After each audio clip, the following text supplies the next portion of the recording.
Today, we're going to discuss two big things this team can do to shake things up and try to get back on track, and they don't involve major trades. Plus, we'll preview this weekend's games against Chicago and Dallas. All that and more on today's Locked On Islanders podcast. Your Locked On Islanders, your daily podcast on the New York Islanders. Part of the Locked On Podcast Network, your team every day.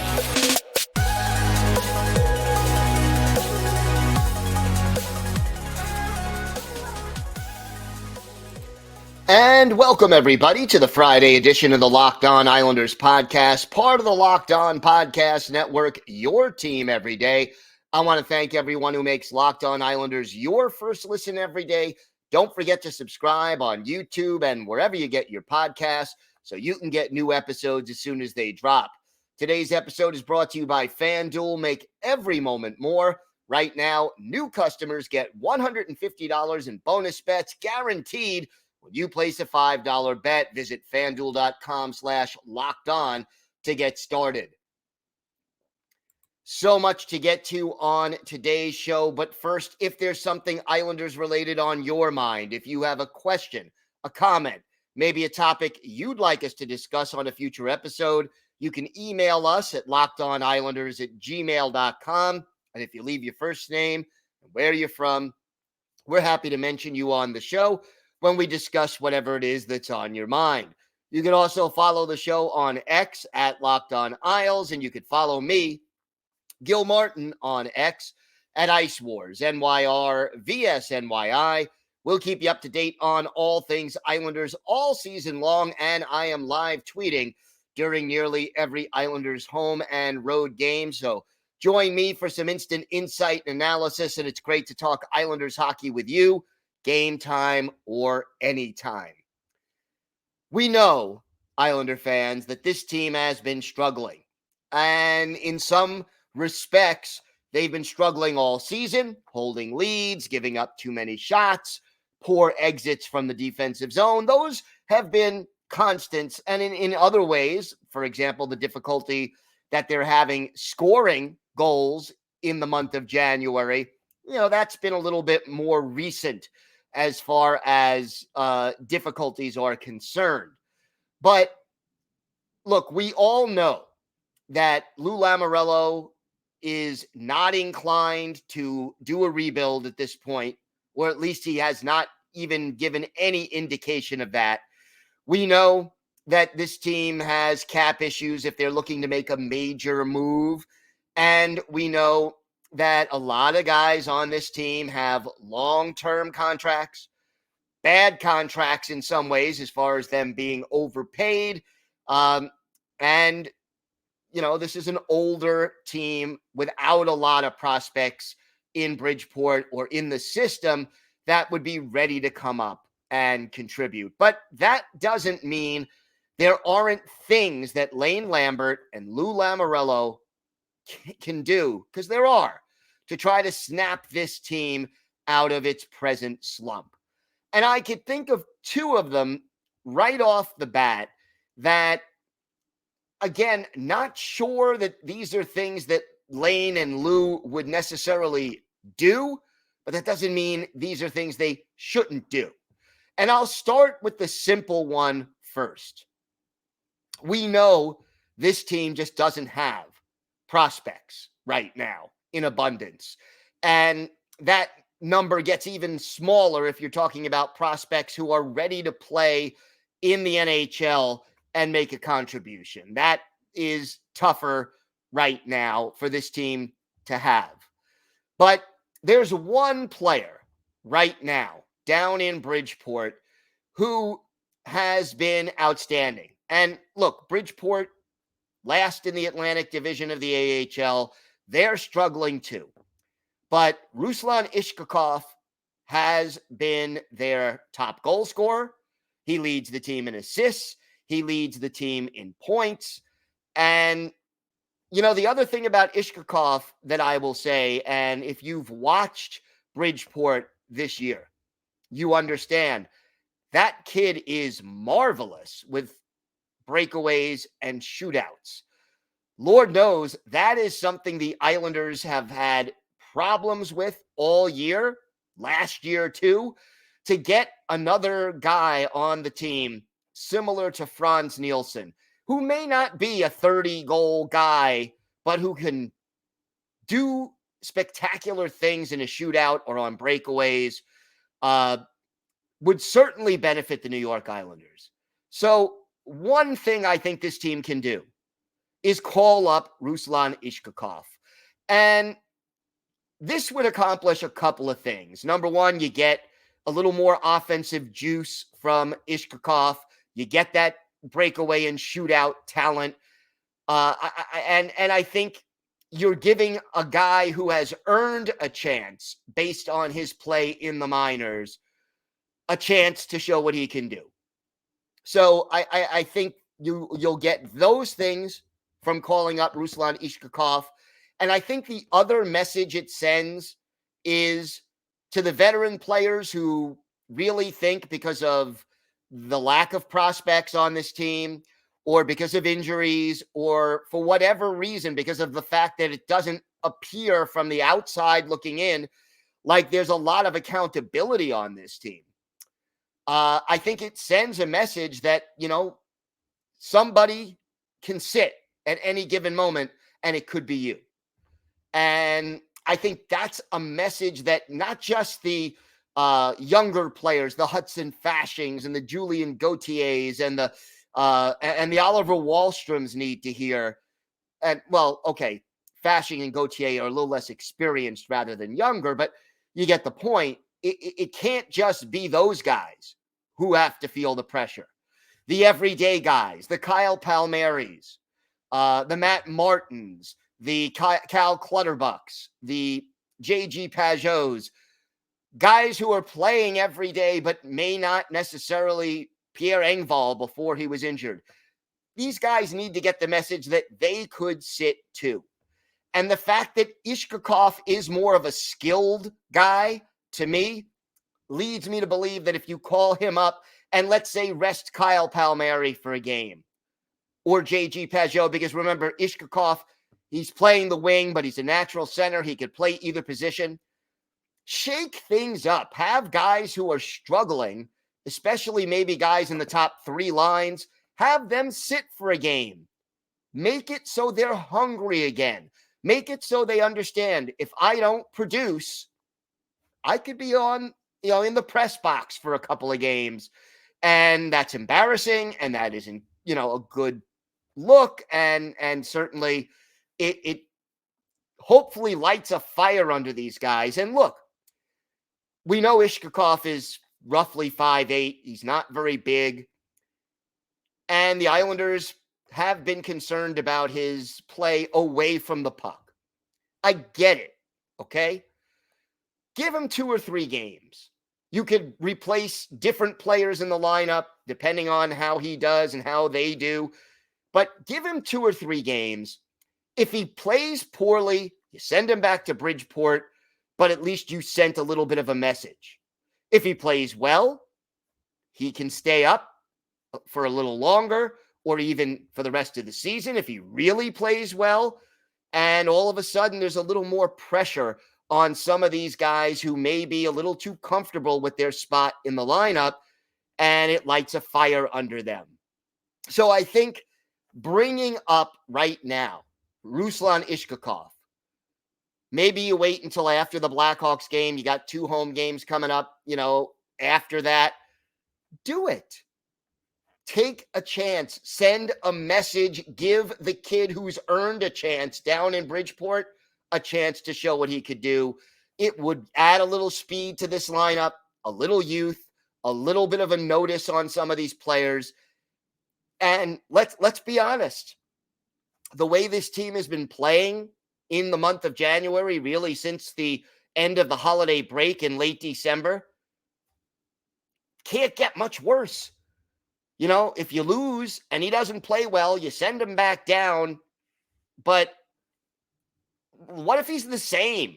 What if he's just as good as some of these other players, but he costs less money? It tells you also that, hey, certain guys may be expendable in a trade. come the trade deadline, which is now less than 2 months away. So that's the first thing I wanted to talk about. There's another one I'm going to talk about coming up, and we'll also talk about the NHL debut of Kyle MacLean, which is supposed to be today. Also, for our Islanders birthday of the day, a defenseman who was with the Islanders in the early 2000s. Let's see if you can guess who that is. He later played for the Pittsburgh Penguins, if that helps at all. We have got all of that and a whole lot more coming up on today's Locked On Islanders podcast. Today's episode is brought to you by Indeed. We're driven by the search for better, but when it comes to hiring, the best way to search for a candidate isn't to search at all. Don't search, match with Indeed. Ditch the busy work. Use Indeed for scheduling, screening, and messaging so you can connect with candidates faster. And Indeed doesn't just help you hire faster. 93% of employers agree Indeed delivers the highest quality matches compared to other job sites, according to a recent Indeed survey. So, join more than 3.5 million businesses worldwide that use Indeed to hire great talent fast. Listeners of this show, you will get a $75 sponsored job credit to get your jobs more visibility at Indeed.com/lockedon. Just go to Indeed.com/lockedon right now and support our show by saying you heard about Indeed on this podcast. Indeed.com/lockedon. Terms and conditions apply. Need to hire? You need Indeed.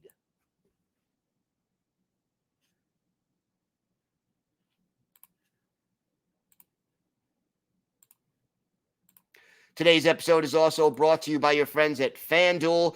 The NFL season is over. The playoffs are here, but there's still time to get in on the action with FanDuel, America's #1 sports book. Right now, new customers get $150 in bonus bets guaranteed when you place a $5 bet. That's $150 in bonus bets, win or lose.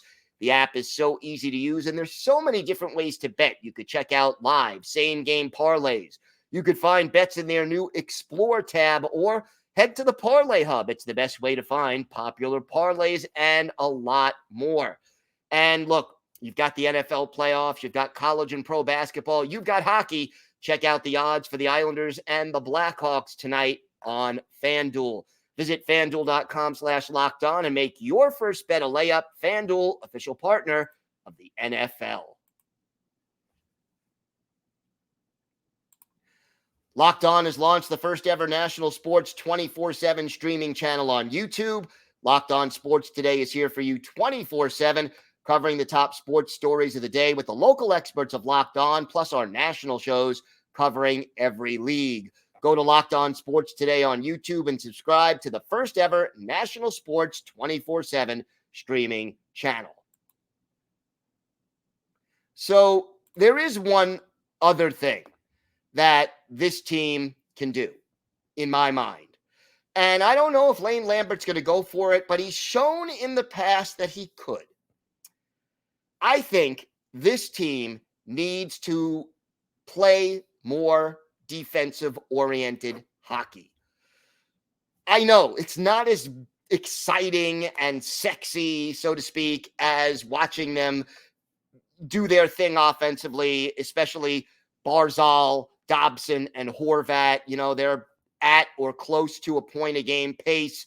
But look, this team is playing more of the Doug Waite style under Lane Lambert right now than the Barry Trotz style. And I'll tell you right now, I don't care who your goalie is. I don't care if Semyon Varlamov is back and ready to even split the next 20 games with Ilya Sorokin, 10 games each start. You know, I mean, you cannot sustain 35 plus shots a game allowed, including so many high danger shots and chances, and consistently win hockey games. And until this team proves that they can take more offensive chances and be successful defensively, I don't think they should continue to play this more freewheeling, wide open style of hockey. Not because I don't think they can score, but it's just taking a toll. You have to stop the bleeding first. And the bleeding is the poor play in your own zone, the poor defensive coverage, the penalties that you're taking all over the ice, really. But the defensive play as a team has been a problem all year. So you go back to basics, you go back to fundamentals. And look, last year when Matthew Barzal got hurt, the last 20 plus games of the year, Lane Lambert showed flexibility. And he said, you know what? I don't have Matthew Barzal. I'm going to play more of the Barry Trotz style. I'm going to be more defensive oriented.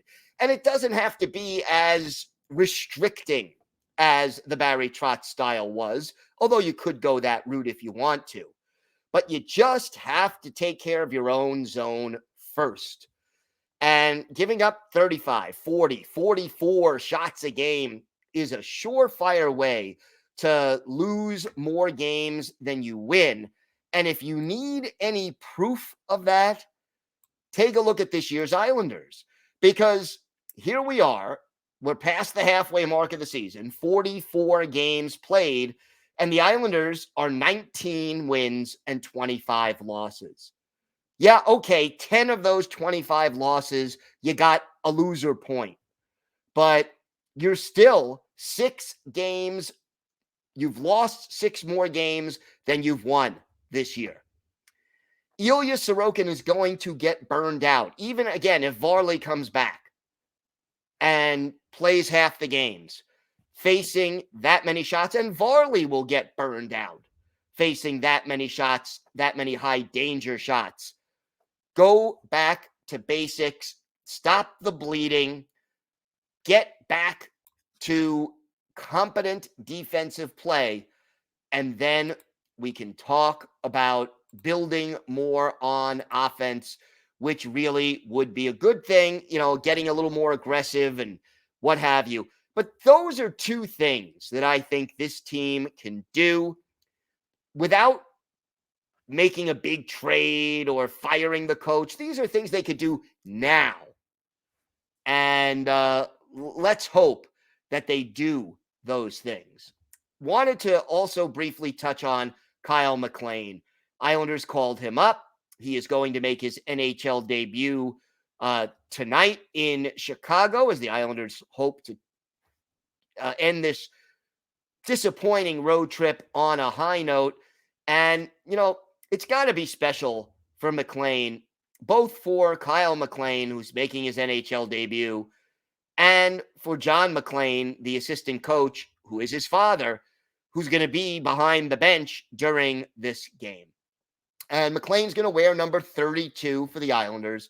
Here's what he said after practice on Thursday. It's pretty special. I'm extremely excited and happy to be here. It's cool for the first time, so I'm excited and just looking forward to tomorrow night. Lane Lambert has him between Matt Martin and Cal Clutterbuck, basically in Casey Cizikas' spot on the fourth line. Lambert said, I like him in that spot. He's similar to Casey. He has some speed. He plays the game the same way, and from that standpoint, gives that line an identity, so to speak. I'm not going to change much. I'm just going to try to play. This is MacLean now. I'm not going to change much. I'm just going to try to play a responsible game, be a good two-way forward, and work hard. By the way, Thursday's practice, still no Pierre Engvall. He remains day-to-day with an upper body injury. So excited for Kyle MacLean and for John MacLean. Kind of disappointed to hear that Engvall probably not going to be ready to go against the Blackhawks tonight. Talking about the Blackhawks and tonight, we have a lot more to get to on today's show. We're going to preview that game, 8:30 Eastern time start in Chicago, and you can hear every minute of this game on SiriusXM on the SXM app, the Islanders' hometown radio broadcast. Just go to the app and do a search for Islanders. So always great to hear the Chris King and the Islanders hometown radio broadcast. We'll preview that game plus the Sunday game against the Dallas Stars. And we'll have our Islanders birthday of the day. We've got all of that and a whole lot more still to come on today's Locked On Islanders podcast. Today's episode is brought to you by Jace Medical. I know we come to sports to escape from some of the crazy realities of real life, but can we just talk for a minute about preparing for real life? According to the FDA, pharmacies are running out of antibiotics like amoxicillin right in the middle of the worst flu season in a decade. That is scary. I couldn't imagine a more helpless feeling than if one of my family members got sick while a supply chain issue kept them from the life-saving medication they needed. Thankfully, we'll be okay because of Jace Medical. The Jace case is a pack of 5 different antibiotics to treat a long list of bacterial illnesses like UTIs, respiratory infections, skin infections, and others. And these are things that can happen to any of us. Just visit jacemedical.com, complete your physician encounter. It'll be reviewed by a board-certified physician. Your medications will be dispensed by a licensed pharmacy at a fraction of the regular cost. It's never been more important to be prepared than today, so go to jacemedical.com and use offer code LOCKEDON to get $20 off your first order. 2 games coming up this weekend. First, tonight, 8:30 Eastern Time, Islanders and Blackhawks in Chicago.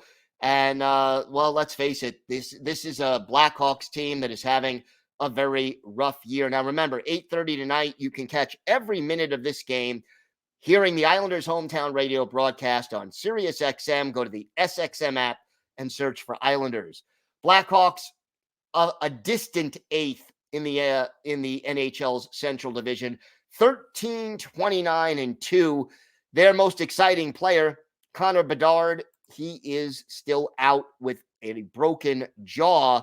So a long list of injuries and players who won't play for Chicago. And this is a team that's struggling even when healthy as they continue their rebuild. 30th in the league in goals scored, 30th in goals against, 31st on the power play, and 27th on the PK.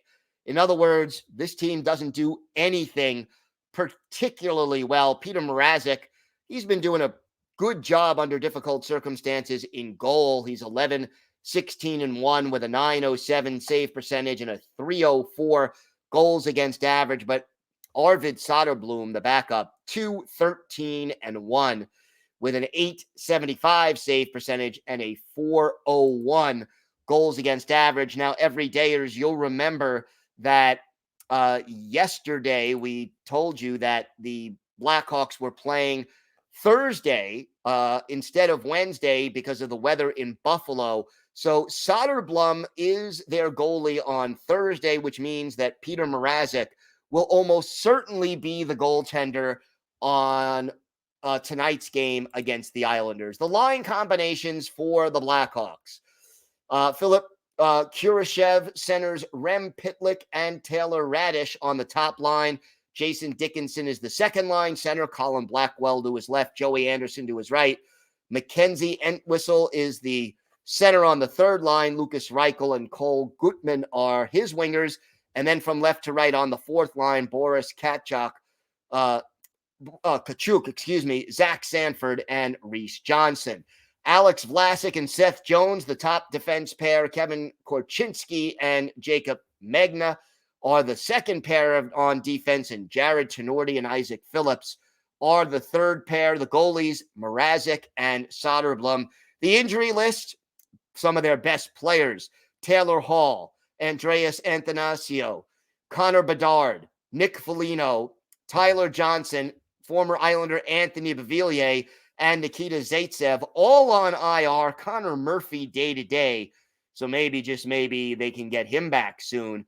But again, this is a struggling team that the Islanders hopefully will end their 3-game losing streak against. Then on Sunday, the Islanders will be hosting the Dallas Stars. That's a 7:30 Eastern time start back at the UBS Arena. And again, you could hear all the action on Sirius XM as well on the SXM app. Dallas, a much better team. They are right now in third place in the Central Division, but they are 26-12-5. And boy, do they have some talented teams. Now, Dallas will be playing a back-to-back as well. They are in New Jersey on Saturday before playing the Islanders on Sunday. But third in the league in goals scored, 14th goals against, but they have a great goalie in Jake Ottinger. The power play and penalty kill both solid. 10th on the power play, third on the PK, and boy, some really balanced scoring right now. 8 different players on this Dallas Stars roster have more than 10 goals. Roope Hintz and Joe Pavelski lead with 18. Tyler Seguin with 16. Jason Robertson with 15. He also has 30 assists to lead the team. This is a much more dangerous team than the Blackhawks on paper, and at least the Islanders will have home ice advantage. The line combinations, Roope Hintz centers Jason Robertson and Wyatt Johnston on the first line, Matt Duchene, Mason Marchman, and Tyler Seguin the second line. The third line from left to right, Jamie Benn, Sam Steele, and Joe Pavelski. And then it's Radek Faksa centering Craig Smith and Evgeny Dodonov on the fourth line. On defense, Asa Lindell and Yanni Hakanpää are the top pairing. Ryan Suter and Niels Lundqvist, the second grouping. And then Thomas Harley and Joel Hanley are the third pair. You have Jake Ottinger and Scott Wedgwood as the goalies, but Wedgwood kind of shaken up. Meanwhile, Miro Heiskanen is out, but not on IR. We'll see whether or not he is healthy enough to join by the time we get to Sunday. But right now, the Dallas Stars, a much better team, and one of those teams that could be battling for a Stanley Cup berth out of the very strong Western Conference. Time now for our Islanders' birthday of the day, and Saturday will be the 49th birthday of former Islanders defenseman Dick Tarnstrom, the Swedish native, 11th round pick of the Isles back in 1994, but didn't come to North America until 2001 when he signed with the Islanders and played 62 games for the Isles. 3 goals, 19 points, 38 penalty minutes, played 5 playoff games, had 2 penalty minutes in those contests, then played for Pittsburgh, Edmonton, and Columbus before heading back to Sweden. In his NHL career, 306 games, 35 goals, 140 points, 254 penalty minutes, add 2 assists and 12 penalty minutes in 17 playoff games. One of his better games with the Islanders, February 4th, 2002, the Islanders visiting the Florida Panthers, and Chris Osgood starting in goal for the Islanders. Trevor Kidd, the goalie for Florida. And in this game, Dick Tarnstrom with a goal and an assist. And he had 4 shots on goal and played 22 minutes. The goal coming in the third period, and it did tie the game. It was his third of the year. Alexei Yashin and Brad Isbister with the assist. He also assisted on a goal by Jason Blake in the second period. By the way, this game ended in a 6-6 tie. So there still were ties back then. And even though they did have overtime, this game ended 6-6. So Dick Tarnstrom, only 1 season with the Islanders, but a solid one. He is our Islanders' birthday of the day. I want to thank everyone again for making Locked On Islanders your first listen every day. Everydayers, we're back on Monday. We will have our key takeaways from both of these weekend games against Chicago and Dallas, plus hopefully some injury updates on Pierre Engvall, on Semyon Varlamov, and a whole lot more. So make sure you join us for that. Got some snow if you're in the New York metropolitan area on Long Island. So some snow expected this weekend. Stay safe out there. Have a great weekend. Stay safe. And of course, let's go Islanders.